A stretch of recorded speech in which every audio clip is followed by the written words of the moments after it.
사람은 다 비슷하지요. 익숙함을 원합니다. 계속 뭔가를 하다 보면 익숙해지고 내가 늘 가던 길은 눈도 감고 갈 수가 있지요. 그 익숙함이 왜 중요하냐면 그 익숙함에서 뭐가 나오냐? 안전함이 나오거든요. 익숙하지 않으면 안전하다는 것을 느낄 수가 없습니다. 그래서 사람들은 빨리 익숙해지려고 하고요. 그 익숙함을 찾아 놨습니다. 보통 우리의 삶에 우리의 신앙의 삶에 뭔가를 하나 더하여 나의 삶에 익숙함을 더하려고 하지요. 그런 생각을 할 때가 많습니다. 그래서 믿음이라는 게 뭔가 내가 모르는 것 하나를 추가하고 또 내가 모르는 걸 하나를 더 추가해서 채워가는 거라 생각할 때가 많습니다. 그 생각이 틀렸다라는 것이 아니라 우리가 신앙이라는 걸 근본적으로 그 첫 출발의 이해가 무엇으로 시작하느냐가 중요하다는 말씀입니다. 오늘 창세기 12장 본문의 말씀이 바로 그것을 우리에게 말씀해 주고 있습니다. 오늘 가장 인상적인 게 뭐냐라고 하면 하나님께서 아브라함에게 떠나라고 말씀하시는 거죠. 너는 거기서 성공해라가 아니라 그 장소를 떠나라 말씀하시는 장면입니다. 고향과 친척과 아버지의 집을 떠나라 말하고 있지요. 어떻게 보면 하나님께서 아브라함에게만 말씀하시는 것이 아니라 오늘을 살아가고 있는 저와 여러분에게도 신앙의 근본, 가장 기초적인 게 무엇이냐를 다시 생각해 보아라 라고 말씀하시는 것 같아요. 그렇다면 오늘 이 시간 우리가 다시 한번 그 신앙의 기초, 첫 출발이 무엇으로부터 시작하는지에 관하여 다시 한번 말씀을 통해 은혜 받기를 소망합니다. 핵심적으로, 결론적으로 먼저 말씀드리면 오늘 저와 여러분의 신앙 고백이 주님이 원하시는 곳으로 제가 가겠습니다 라는 고백이 이루어지는 시간이 되기를 소망합니다. 그 첫 번째 신앙의 순종이라고 하는 것은요, 장소의 이동이 아니라 정체성의 이동이죠. 우리가 단순히 아브라함이 갈대 우르를 떠나 하란으로 갔다가 하란에서 다시 가나안 땅으로 들어왔다 생각하지만 그것은 우리가 보는 지리적 이동이고요. 하나님께서 그 지리적 이동을 통하여 아브라함을 어떻게 변화시키시고 있는지를 우리는 바라봐야 된다라는 거죠. 오늘 1절입니다. 1절 우리 다 함께 한번 읽어보실까요? 시작. 여호와께서 아브라함에게 이르시되 너는 너의 고향과 친척과 아버지의 집을 떠나 내가 네게 보여줄 땅으로 가라. 아멘. 간단하게 말하면 너는 떠나라. 그리고 내가 보여줄 땅으로 가라. 여러분, 저도 이 말씀을 이렇게 보면 도대체 어디로 가야 될까? 여러분이 아브라함이라고 한다면 어떤 생각이 들까요?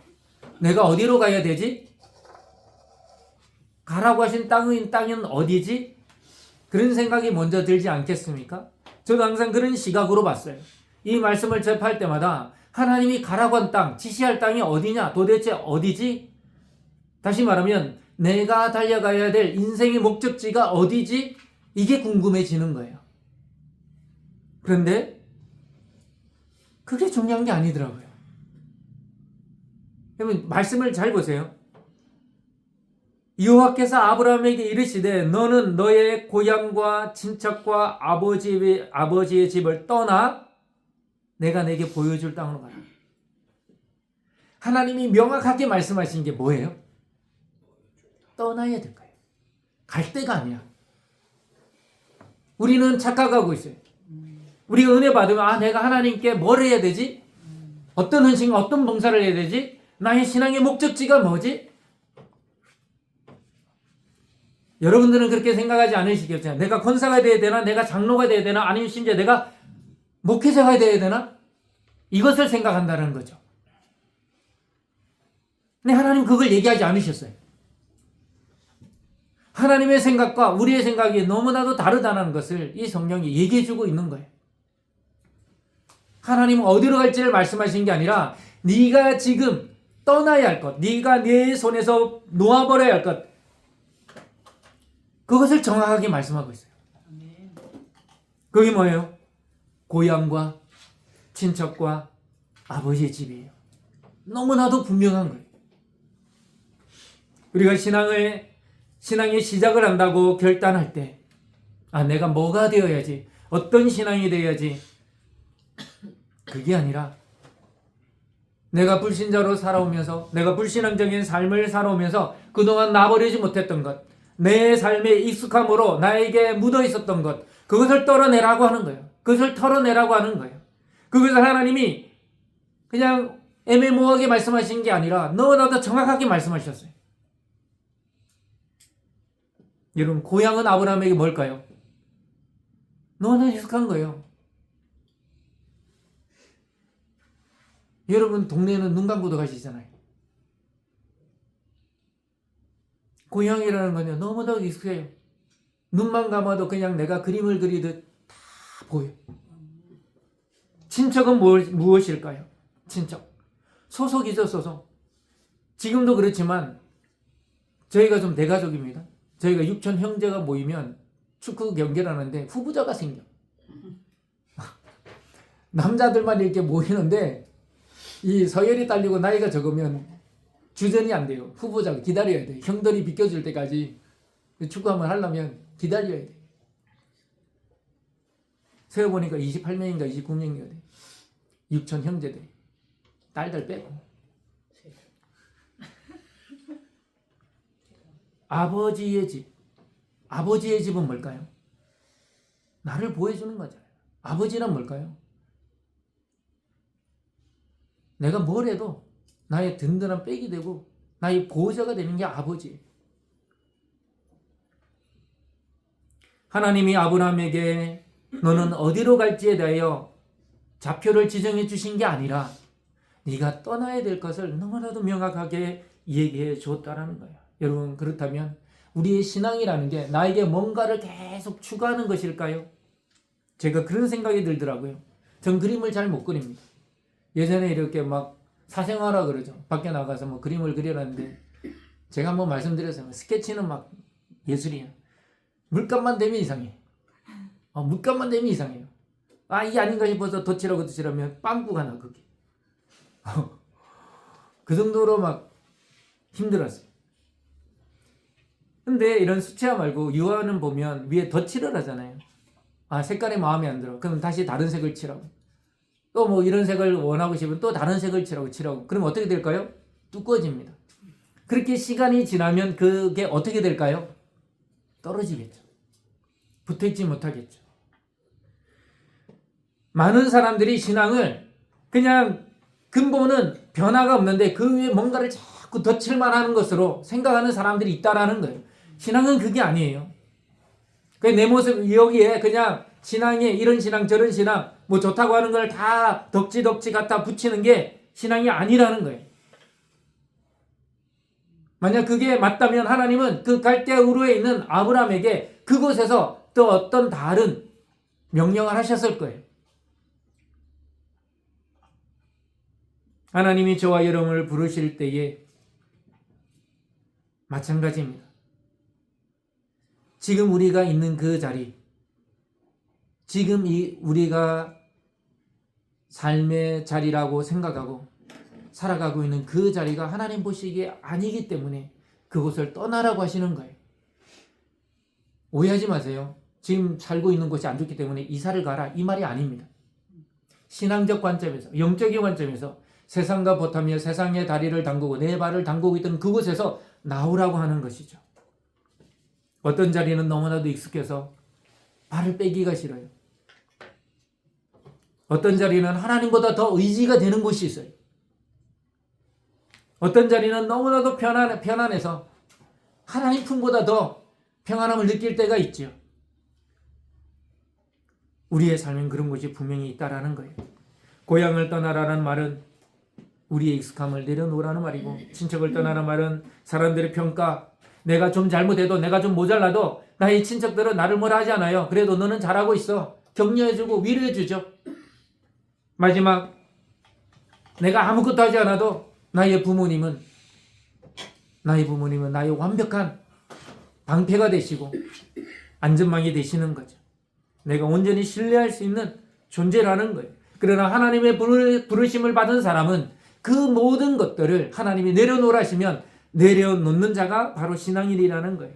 그렇기 때문에 장소의 이동이 아니라 결국 저와 여러분은 우리가 뭐가 변하여 나의 정체성이 변한다 말할 수 있겠어요? 내가 의지하고 내가 붙잡고 있는 그것이 바뀔 때 나의 정체성이 바뀌는 거예요. 여러분이 세상을 붙들고 있으면 여전히 세상에 속한 사람이고, 여러분이 세상보다 하나님을 더 붙들고 있으면 그 사람이 진짜 신앙인이라는 오늘 한번 고백해 보실까요? 주님, 익숙함을 내려놓겠습니다. 이 고백이 저와 여러분의 고백되기를 소망합니다. 두 번째, 믿음은요, 보고 움직이는 것이 아닙니다.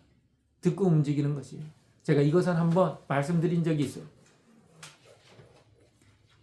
4절입니다. 4절 우리 한번 읽겠습니다. 자, 4절 초반절 보면요, 이에 아브라함이 여호와의 말씀을 따라갔고, 말씀을 따라갔다라는 것은 말씀을 보고 갔다는 말이 아니죠. 하나님이 주신 말씀을 듣고 그 말씀에 순종하여 갔다라는 해석이죠. 이걸 좀 달리 설명하면 믿음은요, 머리로 이해되어지는 것이 아닙니다. 그렇다고 우리가 지적인 부분이 소용없다 이 말이 전혀 아니고요. 좀 비유적으로 말씀드리면 내 머리로 이해되고 혹 내 마음으로도 이해가 되고 다 돼요. 그러나 내 손과 발이 움직이지 않으면 그 믿음이 아니라는 거예요. 믿음은요, 머리로 이해한 만큼이 아니라 발이 움직인 만큼이에요. 이게 이해되어져야 돼요. 그러면 신앙은요, 이해한다고 그럼 여러분 똑똑한 사람만 신앙을 다 이해하게요? 신앙인이 될 수 있게요? 그렇지 않습니다. 내가 오늘 좋은 말씀 들었네, 내가 은혜되는 말씀 들었네, 그게 나쁘다는 뜻이 아니고요, 거기에만 그치게 된다면 좀 죄송한 말씀이지만 신앙의 일보도 변함이 없다라는 거예요. 내가 좋은 말씀 들었다, 은혜 받는 말씀 들었다 라고 한다면 저와 여러분의 손발이 조금이라도 움직이는 그 일이 일어나야 된다라는 것이죠. 확신이 생기면 움직이겠어. 내가 이해가 되면 믿겠어. 내 눈에 보이면 따르겠어. 안전이 확보되면 내가 떠나겠어. 이런 말들은요, 조건이 붙지요. 그것은 먼저 선 이해를 요구하는 거죠. 히브리서 11장 8절 우리가 너무나도 잘 아는 말씀이죠. 한번 읽겠습니다. 시작. 믿음으로 아브라함은 부르심을 받았을 때에 순종하여 장래의 유업을 나아갔으되 발걸음을 알지 못하고 나아갔으며. 아멘. 장래의 유업으로 받을 땅에 나아갈새 갈 바를 알지 못하고 나아갔다라고 히브리서 기자는 기록하고 있어요. 무엇을 보고 기록했을까? 이 창세기 말씀을 보고 이렇게 기록한 거예요. 히브리서의 기자의 이 성경, 이 창세기의 이 부분의 해석이 바로 이겁니다. 알지도 못했는데 나아갔다라는 거예요. 그건 이해되어서 나갔다는 말이 아닙니다. 여러분, 뭔가 설명을 할 때 그 한마디에 모든 것이 다 이해되던가요? 그렇지 않습니다. 한번 이해됐지만 또 살다 보니까 그게 새롭게 이해되고요. 또 살다 보면 또 다른 이해가 또 생깁니다. 그러면 여러분 처음에 그 이해가 완벽한 이해일까요? 그런 이해는 없어요, 이 세상에. 그러면 처음 하나님이 말씀하실 때 내가 온전히 다 이해하겠다. 그게 가능한가요? 불가능하다는 거예요. 그래서 믿음의 길은요, 믿음은요, 길을 아는 게 아닙니다. 여러분, 인생길을 아는 게 아니에요. 참된 믿음은요, 내가 나아갈 인생길을 아는 것이 아니라 하나님을 아는 거예요. 하나님을 알면 내 인생길 가운데에 우리가 쓰러지고 넘어지더라도 실패하더라도 하나님 손 놓지 않습니다. 그러나 하나님을 알지 못하면요, 쓰러지고 넘어졌을 때 하나님의 손을 놔버리는 거예요.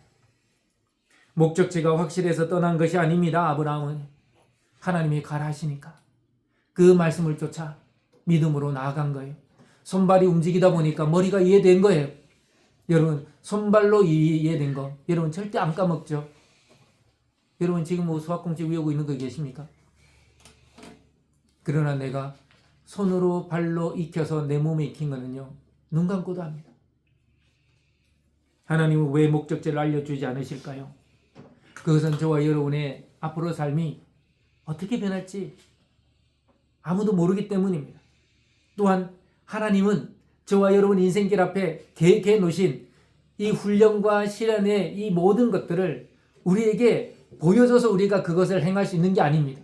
여러분 어떤 길을 간다고 목적지를 찾아간다고 생각해 보십시오.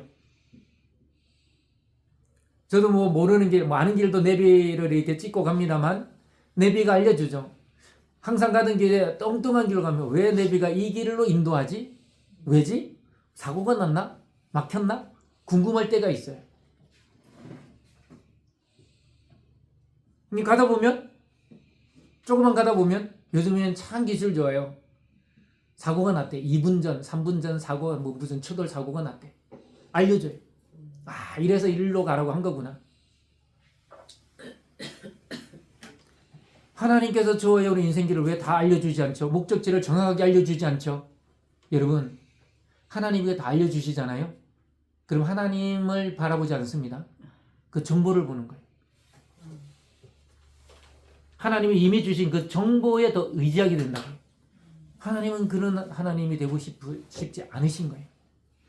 하나님께서는 그때마다 우리가 무엇을 만나고 무엇을 경험할지라도 그때 필요하고 그때 주목받는 하나님이 되고 싶어 하시는 거예요.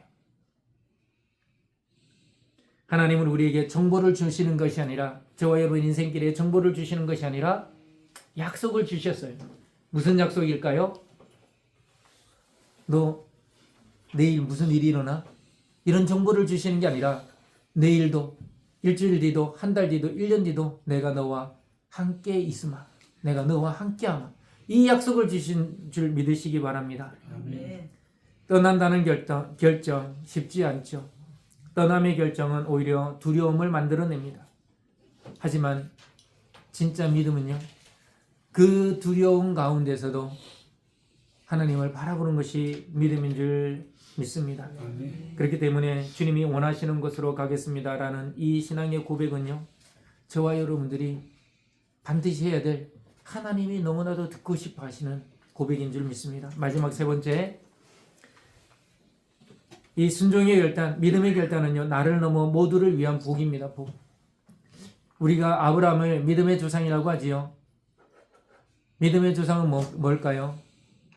즉 다시 다른 말로 말하면 복의 조상입니다. 여러분, 하나님을 알고 하나님을 예배하고 하나님을 섬기고 하나님과 동행하며 살아가는 이 삶이 저와 여러분이 누릴 수 있는 이 세상 최고의 복인 줄 믿으시기 바랍니다. 아멘. 이 길이 누구로부터 열린 겁니까? 아브라함으로부터 열린 거예요. 그래서 우리는 믿음의 조상이라 말합니다. 우리 2절입니다. 2절 우리 다 같이 한번 읽으실까요? 시작. 아멘. 마지막에 보면 내가 너에게 복을 줄 것이다가 아니라 너는 뭐가 될지라? 복이 될지라. 복 그 자체가 되라는 거예요. 이것은 뭐를 의미하느냐? 아브라함 한 사람만 복을 받고 끝나는 게 아니에요. 네가 복 그 자체가 되면 너를 통하여 그 복이 흘러가게 될 것이라는 하나님의 말씀인 줄 믿습니다. 하나님은 아브라함 이 한 사람을 성공시키고 한 사람만 하나님을 잘 믿게 하는 그런 의도를 가지고 있지 않으셨습니다. 좀 죄송한 말씀이지만 여러분만 하나님을 잘 믿고 많은 게 아니라 여러분이 믿고 있는 그 하나님, 저와 여러분의 삶의 구주 되시고 삶의 주인 되시는 예수 그리스도를 다른 이들에게도 전하시기 바랍니다. 아멘. 그게 저와 여러분도 아브라함처럼 복이 되는 은혜인 줄 믿습니다. 여기서 복은요, 단순한 형통과 재물, 물질의 복을 의미하는 것만이 아니죠. 하나님을 믿으면 물질의 복도 올 수도 있습니다. 근데 반드시 온다, 저는 그렇게 말씀드리고 싶지 않습니다. 그것은 어떻게 보면 우리가 어떻게 하느냐에 따라서 하나님이 주시는 복이죠. 진짜 복은 하나님과의 관계가 회복되고 저와 여러분의 삶이 예수 그리스도를 통하여 구원받아 새로워지는 복인 줄 믿으시기 바랍니다. 실제로 많은 사람들이요, 교회에 나오면 복받는다 그래서 내가 잘 살게 될 거라는 그런 기대감을 가지고 나오시는 분들이 상당히 많습니다. 그럴 수도 있겠지만 그렇지 않을 수도 있다는 것을 우리는 알아야 됩니다. 정말 중요한 것은 내가 예수 그리스도를 믿고 내가 죄에서 구원받아 하나님의 백성 되는 겁니다. 여러분, 구약이 뭡니까? 하나님의 백성으로서 삶을 살아가는 게 구약의 핵심이고요. 신약은 뭡니까? 예수의 제자가 되는 겁니다. 그래서 예수의 제자처럼 살아가는 게 핵심이죠. 우리가 하나님의 부르심을 받았다라는 것, 아브라함처럼 부르심을 받았다라는 것은 우리가 막 이 세상에 떵떵거리며 잘 먹고 잘 살기 위함이 아니라 하나님의 사명을 이루기 위하여 부르심을 받은 줄 믿으시기 바랍니다. 아멘. 그러니까 하나님 말씀을 조금 더 알면 알수록 겁이 나는 거예요. 아, 내가 그러면 물질적 복을 못 받고 살아갈 수도 있다고? 내가 건강을 온전히 다 누리지 못하고 살아갈 수도 있다고? 그럼 이거 손해 아니야? 두려움이 생기는 거예요. 그럼 내가 하나님을 믿는 게 더 손해가 아닌가라고 계산을 하는 사람들이 있습니다. 예수님께서는 마태복음 28장이죠. 19절과 20절 사이, 21절 사이 보면요. 18절이죠. 21절 사이 보면 너희는 가서 모든 족속으로 제자를 삼아 아버지와 아들과 성령 이름으로 세례를 주고 내가 내게 부만 모든 것을 가르쳐 지키게 하라. 보라, 내가 세상 끝날까지 너희와 항상 함께 있으리라. 이렇게 말씀하시는데 그 핵심을 보면 모든 족속을 뭐로 삼으라고 되어 있습니까? 제자를 삼으라고 되어 있습니다. 하나님의 관심이 저와 여러분이 평안하게 잘 사는 것도 하나님의 은혜의 복이겠죠. 하지만 정말 원하시는 것은 다른 이들에게 예수 그리스도를 전하는 것이에요. 왜 예수 그리스도를 전해야 될까요? 그들이 뭐 물질적인 복을 받고 부자로 잘 살아가게 하기 위해서일까요? 그렇지 않습니다. 바로 하나님께서 원하셨던 예수 그리스도를 중심으로 하는 신앙의 공동체, 예수 그리스도 제자로서의 신앙의 공동체를 만들어가기 위함인 줄 믿으시기 바랍니다. 저와 여러분의 삶을 통하여 그 누군가가 복을 받으려면요, 저와 여러분 역시도 아브라함처럼 떠나야 돼요. 떠나라고 해서 교회를 떠나라 이런 말이 아닙니다. 오늘 뭐 짐 싸들고 가출하라 이런 말이 아닙니다.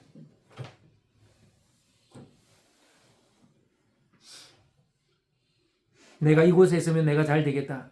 내가 이렇게 하면 잘 되겠다. 내가 이렇게 하면 잘 먹고 살겠다. 내가 이렇게 하면 안전하겠다. 라고 생각하고 여겼던 바로 그 삶의 자리에서 떠나라는 거예요.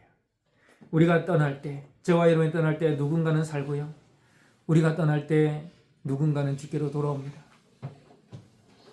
이것은 주님이 말씀하셨죠. 한 알의 밀알이 땅에 떨어져 죽지 않으면 한 알 그대로 있고 죽으면 많은 열매를 맺느니라. 저와 여러분이 발 디뎠던 이 삶의 자리를 떠날 때 주님의 말씀으로 비유하자면 내가 썩어질 때 많은 열매가 맺어질 줄 믿으시기 바랍니다. 오늘 주님께서는 이렇게 부르시고 계십니다. 너는 내가 내게 지시할 땅으로 가라. 하지만 너의 고향과 친척과 아버지 집을 떠나라. 이 말씀을 하실 때 주님 말씀하시면 움직이겠습니다. 주님 당신이 원하시는 곳으로 가겠습니다. 오늘 말씀의 제목처럼 말씀에 순종하겠습니다 라는 이 결단이 오늘 저와 여러분의 마음속에 이루어지기를 주님의 이름으로 축복합니다.